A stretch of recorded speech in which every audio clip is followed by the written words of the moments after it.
लेने की राय आती आपके लिए। आइए बढ़ते आगे। हिंडनबर्ग की रिपोर्ट के चलते अदानी ग्रुप को झटका लगा है, एक और झटका आता दिख रहा है टोटल की तरफ से। क्या है ये झटका और क्या है खबर, बता रहे हैं अरमान हमें पूरी डिटेल्स। अरमान बताइए। जी सर, सर फ्रांस की जो टोटल एनर्जीज है उन्होंने अडानी ग्रुप के साथ पहले जो है पार्टनरशिप का एग्रीमेंट किया था, जिसमें अगर आप वो बात करेंगे कि जो ग्रीन हाइड्रोजन है उसके लिए उन्होंने पार्टनरशिप का ऐलान भी किया था। अब उसके बाद जब से हिंडनबर्ग की रिपोर्ट आई है, उसके बाद से जब हिंडनबर्ग की रिपोर्ट ने उन्होंने ऑडिट की मांग भी की और क्लैरिटी चाहते थे वो कि यहाँ पर अब आगे क्या क्लैरिटी है, उसी पे उन्होंने ये जो टोटल एनर्जीज हैं उन्होंने ये कहा है कि अगर आप ओवरऑल अभी का जो है ये जो आप एग्रीमेंट है वो पार्टनरशिप उन्होंने होल्ड पे डाली है। अगर आपको बता दूं मैं कि कुछ टाइम पहले ही अगर आप देखेंगे कि अडानी ने अगर ये अडानी न्यू इंडस्ट्रीज जो है उसका गठन किया था, और उसका गठन ही इसीलिए किया था क्योंकि उनको ग्रीन हाइड्रोजन में जो है इस स्पेस में आना था, इस स्पेस में अच्छा खासा उनको प्रॉस्पर करना था, इसलिए यहाँ पर उन्होंने करा था। और इसी के साथ साथ अगर आप देखेंगे उन्होंने बड़े टारगेट भी दिए थे कि अडानी ग्रुप का अगले 10 साल में ग्रीन हाइड्रोजन में लगभग $50 बिलियन का जो है वहां पे निवेश का प्लान था। और ये जो टोटल एनर्जीज हैं ये भी ग्रीन हाइड्रोजन में अच्छा खासा प्रॉस्पर करना चाह रहे थे, इसलिए उन्होंने कहा था कि जो टोटल एनर्जीज जो उन्होंने क्रिएट किया है, जो अडानी न्यू एंटरप्राइजेस जो गठन किया गया था उसमें लगभग 25% हिस्सेदारी वो खरीदने वाले थे।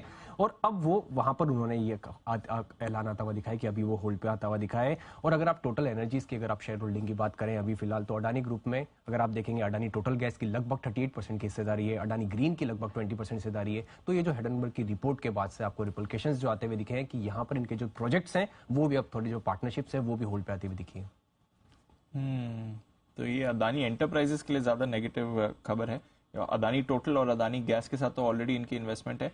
ये जो फ्रेश इन्वेस्टमेंट आने वाली थी अदानी एंटरप्राइजेस की सब्सिडरी में आने वाली थी, अदानी न्यू इंडस्ट्रीज जो कंपनी है, तो वहां पर अब ये इन्वेस्टमेंट अभी के लिए तो होल्ड पर रख दिया है। बड़े प्लान थे इनके, $50 बिलियन का निवेश ये सोच रहे थे अगले 10 साल में, उसमें टोटल 25% हिस्सेदारी लेने वाला था, उस प्लान को वापस रखा है। एक इंटरेस्टिंग स्टैटिस्टिक्स शेयर से रिलेटेड नहीं, बट जो 5 दिग्गज तेल कंपनियां हैं दुनिया की, पिछले साल में $200 बिलियन का प्रॉफिट बनाया। वाह, 200 बिलियन।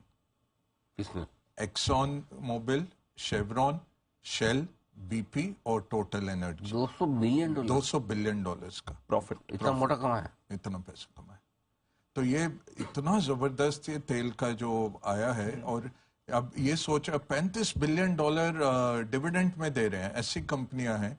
और वो ये नहीं है कि कैपेक्स में लगा रहे हैं, तेल की कीमत नहीं नीचे गिरने देना चाह रहे। सऊदी अरामको तो चलो दूसरी चीज है, वो तो नेशनलाइज कंपनी है सऊदी अरेबिया की। बट ये 5 जो निजी कंपनियां हैं, ये सबसे बड़ा एक प्रॉफिट का पूल है दुनिया में, $200 बिलियन का प्रॉफिट।